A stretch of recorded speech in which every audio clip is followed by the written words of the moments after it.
got my gourd, it's almost dry. Going to cut it open.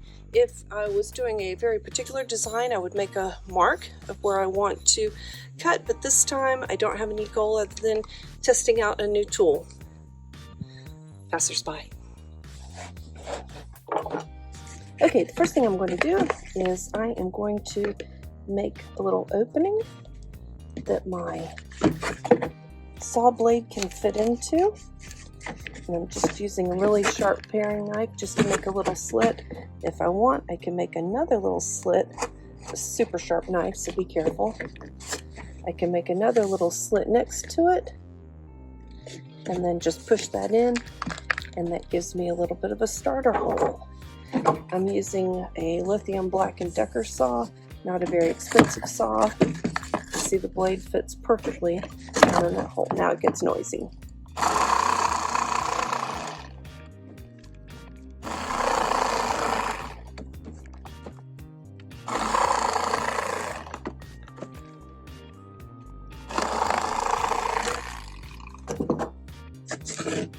I can save this top and use it for Christmas trees or flowers or something like that. I'm outside where I've got a lot of breeze and a lot of air moving through, so I didn't wear a mask. I just wear sunglasses for eye protection, but I wasn't wearing a mask with my saw because I've got a lot of breeze out here just blowing everything away. If I was working inside though, I'd wear a full mask.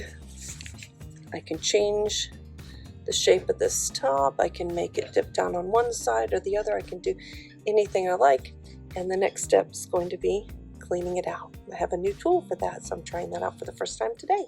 Please subscribe and hit the bell for notifications so you'll know when my next video goes live.